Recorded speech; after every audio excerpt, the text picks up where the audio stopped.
Hi everyone, and welcome to our module on diagnostic tests. Diagnostic tests are tests that are used to identify patients with and without disease.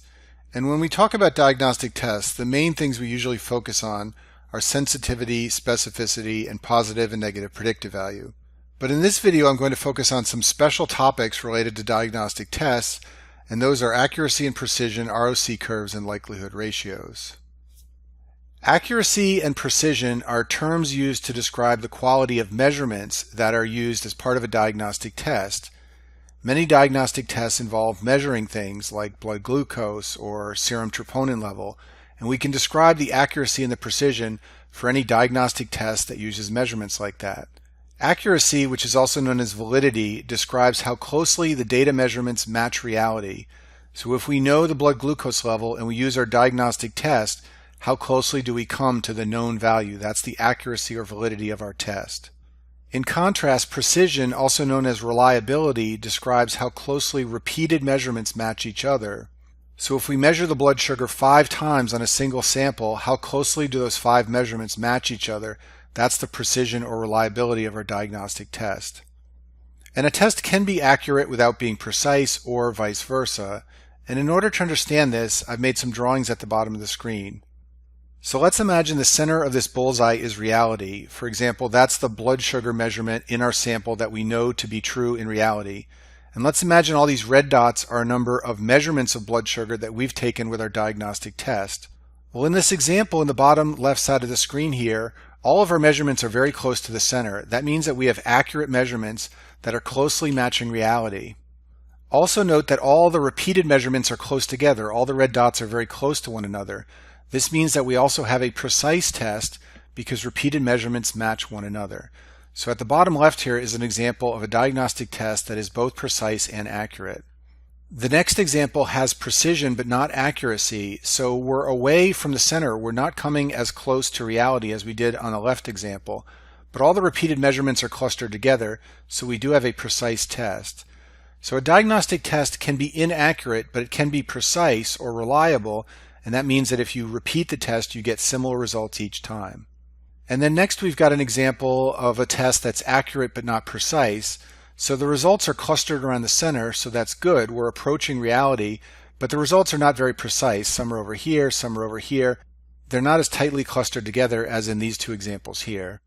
And then finally, on the right side, we have a diagnostic test that is neither accurate nor precise. The results are not clustered around the center, so they're not accurate. They're also not precise because they're scattered all over the place. So let's imagine that we have a blood sample and we have a substance in that blood sample that we know the concentration is 10 milligrams per deciliter in reality. This is like the center of our bullseye on the last slide. And then we have 2 tests that are going to measure this level. One is test A and the other is test B.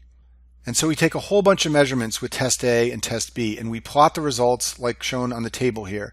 The number of times we get a result is plotted on the y-axis, and the x-axis has the result in terms of milligrams per deciliter. Well, both of these tests are accurate because the measurements are clustered around the center line, which is reality of 10 milligrams per deciliter. But test B is much more precise because most of the measurements are in this narrow distribution shown by the blue curve around the center line of 10 milligrams per deciliter. In contrast, test A is less precise because the measurements are much more spread out across a wider range of values. So this is a general point about accuracy and precision, which is that more precise tests have a smaller standard deviation when you take multiple tests in a row. And that's because the test results more closely match one another, so there's a smaller standard deviation. In contrast, less precise tests, like test A, have larger standard deviations. You can break down errors in measurement into random measurement errors and systemic errors. So a random error, for example, might be if you're measuring blood pressure and you simply use sloppy technique in one measurement. You will get one random measurement that is off. And this is going to reduce your precision because that one random error measurement is not going to match the others. You will end up with some measurements that are okay. Those are the ones that have been measured correctly, but others are bad. And often you'll maintain your accuracy because most of the measurements will be okay and they will be close to reality. But there will be lots of scatter in the data because of the random measurement errors, and that will lead to poor precision. In contrast, systemic errors reduce accuracy. So imagine if every blood pressure measurement was off by 10 millimeters of mercury because you were using the wrong cuff size. This is going to create a systemic error in the data set. This is a non-random error. And you're going to maintain your precision because repeated measurements are going to match one another, but your accuracy is going to be poor because all of your blood pressure measurements are going to be 10 millimeters off from reality. Okay, next let's talk about ROC curves. ROC stands for Receiver Operating Characteristic. And these curves get this name because they were initially developed during World War II, where these types of curves were used to analyze the performance of radar receiver operators. That's why they're called Receiver Operating Characteristic curves. So in other videos, I talk about how you can have a cutoff value for a diagnostic test.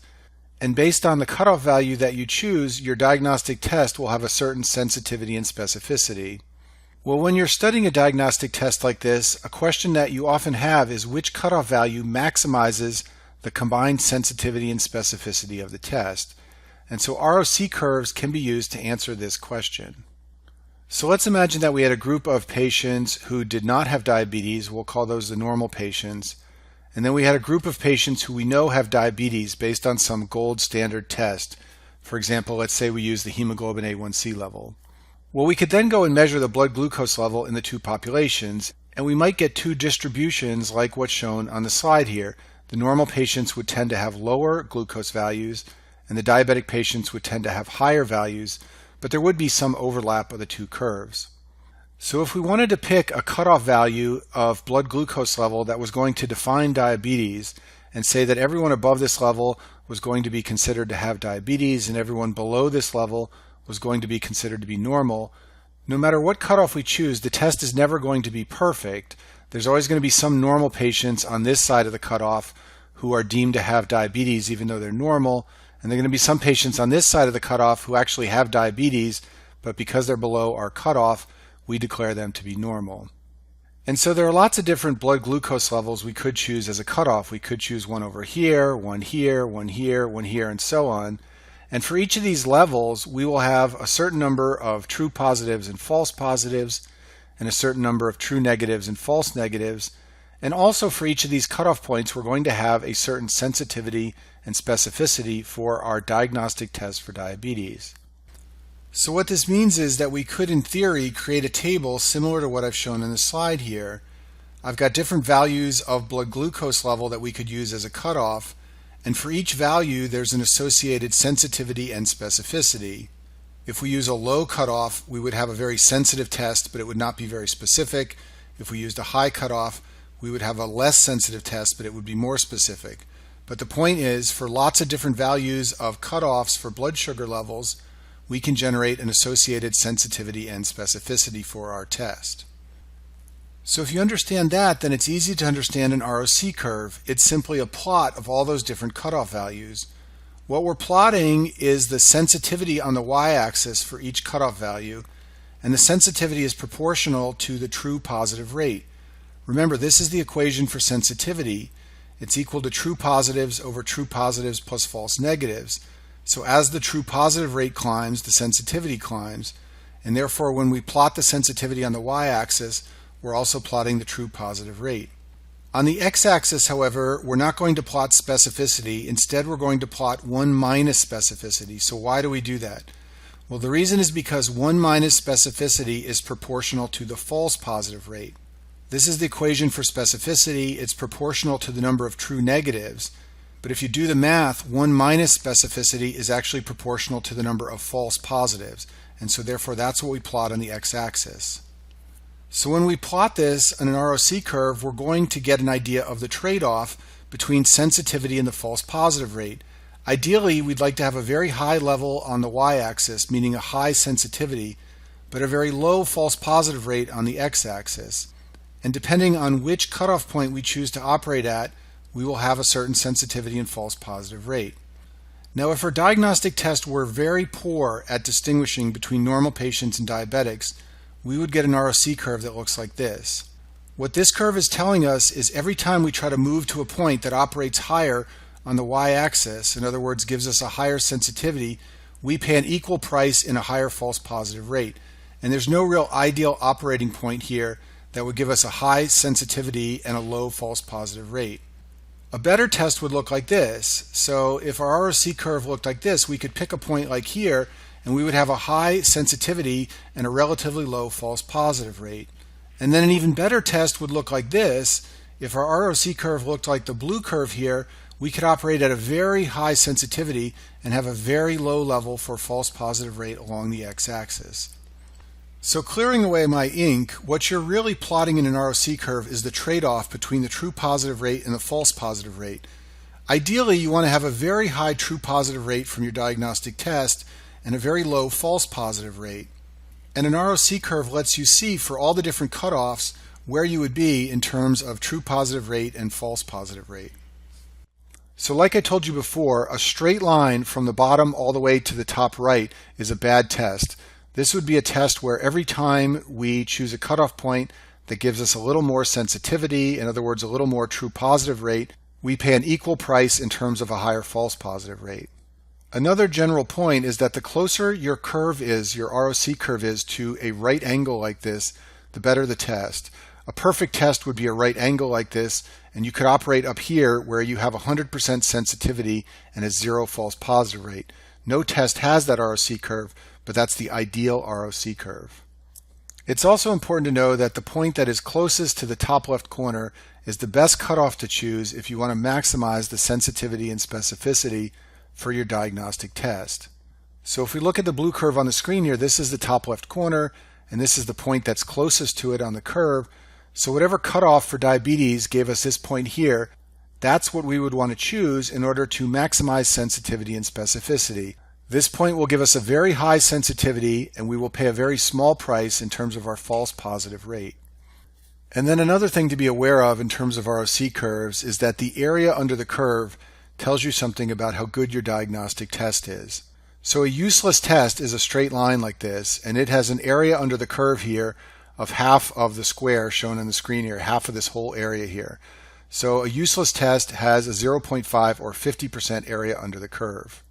In contrast, a perfect test, like I told you before, would be a right angle, and the area under the curve for a perfect test would be 100%. All the area in this square would be the area under the curve, 100%. And so the more area under the curve, the better your test is, the better it is able to discriminate healthy patients from those with disease. And then the final topic for this video is likelihood ratios.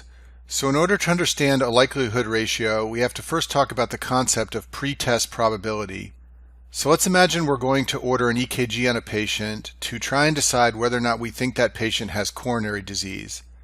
Well, before we do the EKG, that patient has a pre-test probability of having coronary disease based on his or her specific risk factors. So let's say, for example, that before the EKG, the pre-test probability of coronary disease was 30%.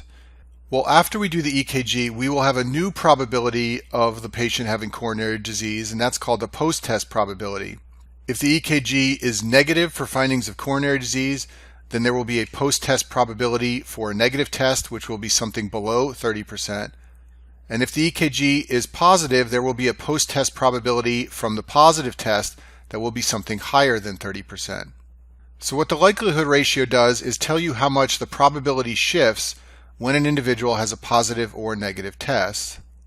Some tests dramatically increase the likelihood of disease when they're positive or dramatically decrease the probability of disease when they're negative, whereas for other tests the change in probability is smaller. It depends on the test, and therefore the likelihood ratio is another characteristic of a diagnostic test. You can calculate the likelihood ratio for a positive test result using this equation here if you know the sensitivity and specificity.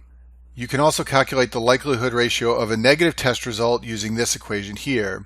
It's unlikely you'll need to know these exact equations for your board exams, but what you should know is that likelihood ratios for a positive or negative result are characteristics of the test, just like sensitivity and specificity, and they do not vary with the prevalence of disease, also just like sensitivity and specificity. So just to give you an idea of how to interpret likelihood ratios, a likelihood ratio of 1 means there's no change in the probability of disease from a positive or negative test result. A likelihood ratio that's very high, like greater than 10, means there's a large increase in probability associated with the test result. And when the likelihood ratio is less than 1, especially if it's very small, like less than 0.1, this means there's a large decrease in probability based on the test result. And so here's an actual example of likelihood ratios from a clinical study to diagnose iron deficiency in children. It's based on the serum ferritin and how that affects the likelihood of a child having iron deficiency. So if the serum ferritin is very low, like less than 15, then the likelihood ratio for that child having iron deficiency is 51.8, which is very high, and this means that it's very likely the child has iron deficiency. As the serum ferritin level gets higher, the likelihood ratio gets smaller, and that's because you're getting closer to the normal range, and therefore the likelihood that the child has iron deficiency is smaller. So this is just an idea of how these likelihood ratios are used in actual studies.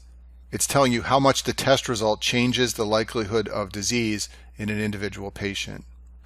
And then I'll finish with this one slide on the term likelihood, which comes up in board questions a lot and can be very confusing.